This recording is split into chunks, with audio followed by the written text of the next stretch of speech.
infected, contagious.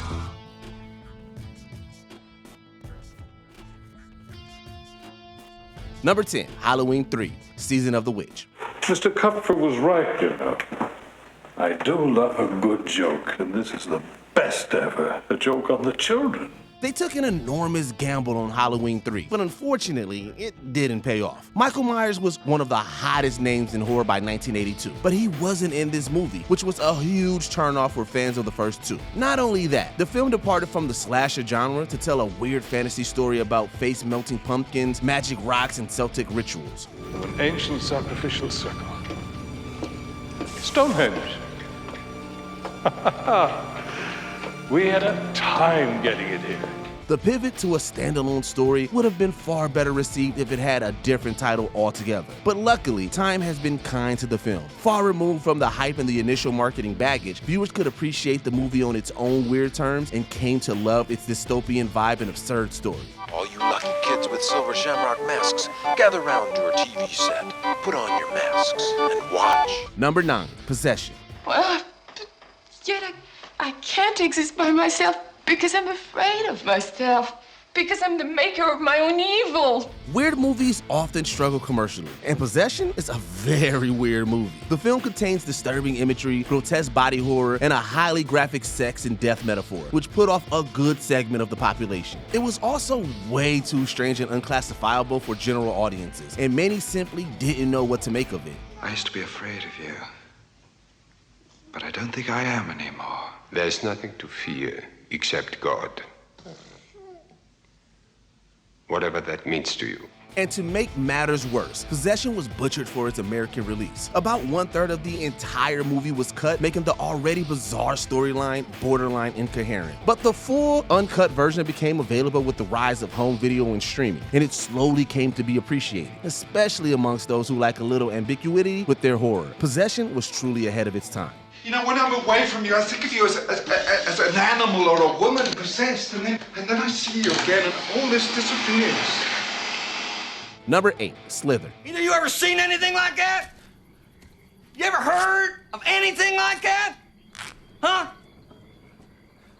Me neither. Sometimes a movie is widely considered excellent but still underperforms. That's life. James Gunn made his directorial debut with Slither, a fun and extremely gross slice of horror comedy that serves as an homage to 50s B-movies. Despite enthusiastic reviews, the mix of tones confused general audiences, with horror fans finding it too silly and comedy fans finding it too scary and gory. Are you all right? You need both of them things in you to get all roomy.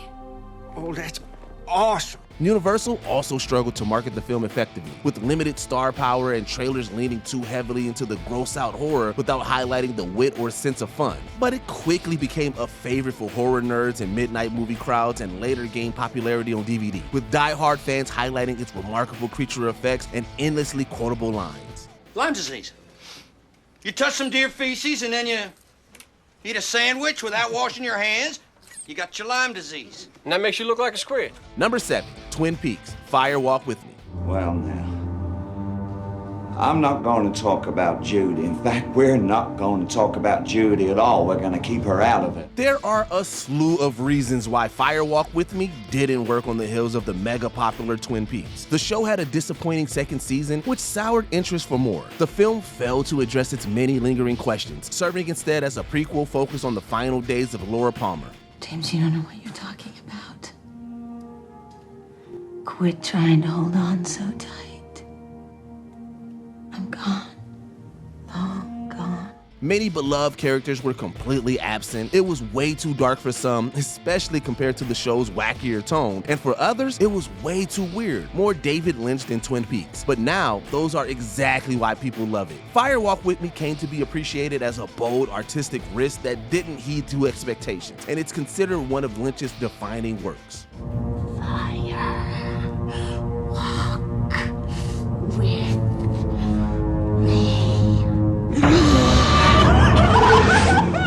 Number 6, Annihilation. Our bodies and our minds will be fragmented into their smallest parts until not one part remains. Annihilation. By its very nature, this film probably wasn't going to do well. It's a challenging and abstract movie leaning heavily into ambiguity and psychological horror rather than the conventional sci-fi action that gets butts in seats. It was also plagued by poor marketing and internal strife, with financier David Ellison fearing that it was too intellectual for general audiences and asking that changes be made. You're a biologist. Isn't self-destruction coded into us? Programmed into each cell? But producer Scott Rudin had final cut privileges, and he kept it as is. As a result, Paramount sold the movie's international distribution rights to Netflix, greatly undercutting its potential at the box office. Annihilation would underperform, but that didn't stop its many ardent fans from adoring its unabashed weirdness. It came here for a reason. It was mutating our environment. It was destroying everything. It wasn't destroying. It was changing everything. It was making something new. Number 5, Near Dark. What you people want? Just a couple more minutes of your time, about the same duration as the rest of your life. You know, they need to make more Western horror movies. Near Dark is a fun blending of the genres, with memorable performances from a stacked cast, a fresh and subversive take on vampires, and innovative direction from Catherine Bigelow. She brought something new to the genre with an atmospheric mood, brilliant use of lighting, and a dust-sweeping American aesthetic. Hey, Jesse, there's something I've been meaning to ask you. Yeah, what might that be? How old are you? Let's put it this way. I fought for the South. South. We lost. But people didn't see that at the time. Literally, they didn't see it. The genre bending confused audiences and marketing teams alike, and the movie received almost no promotional push. It was also released soon after The Lost Boys, which greatly overshadowed Near Dark with its popular stars and glam aesthetics that appealed to the MTV generation. So, now you know what we are. Now you know what you are. You'll never grow old, Michael. And you'll never die. Number 4, Grindhouse. I have no leg!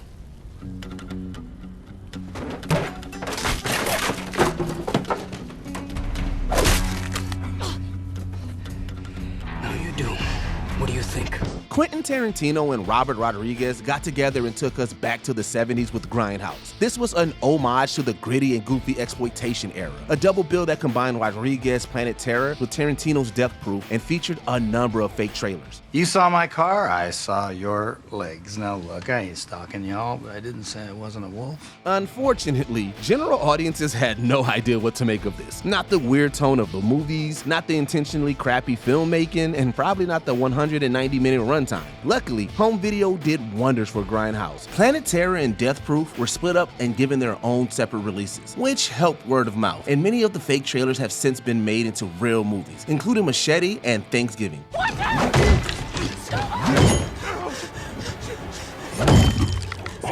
This way, go! Number 3, The Blob. Listen to me, Briggs. Think for a minute.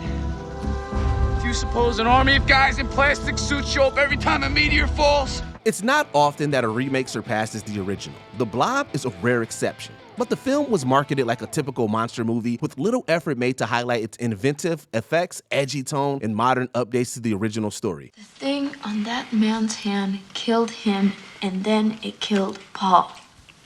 And whatever it is, it's getting bigger.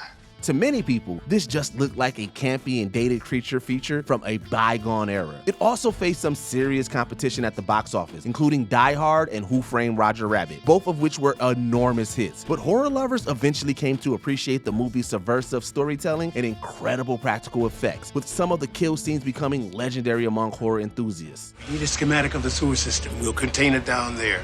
I want that organism alive. What about the civilians?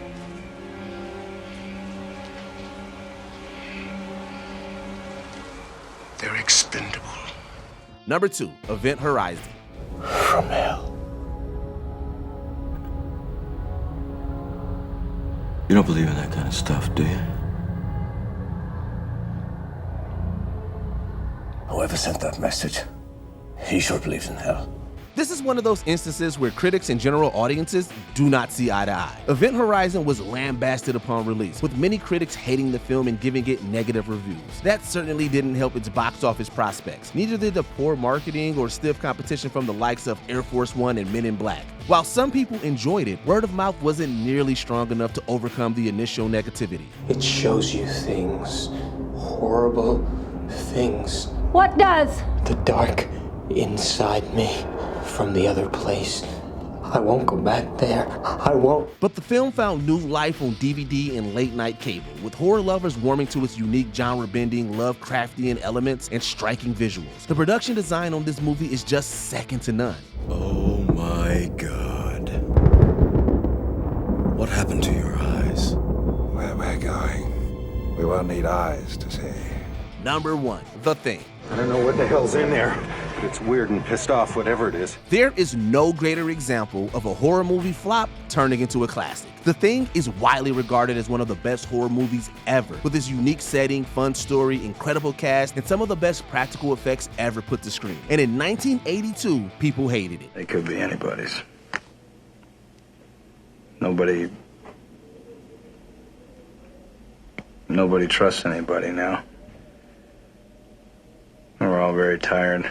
They hated its nihilistic tone, its downbeat ending, its so-called underdeveloped characters, and especially its gore. Word of mouth was, shall we say, not the greatest. But worst of all, The Thing suffered what is probably the worst theatrical timing of all time, coming out just 2 weeks after E.T. That alone crushed any and all hopes of The Thing performing well at the box office. Why don't we just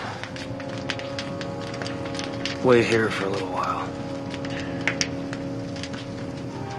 See what happens. Do you enjoy these films, or do you think they were right to bomb? Let us know in the comments down below. And don't forget to like and subscribe for more Watch Mojo videos. Hey! Ladies! That was fun!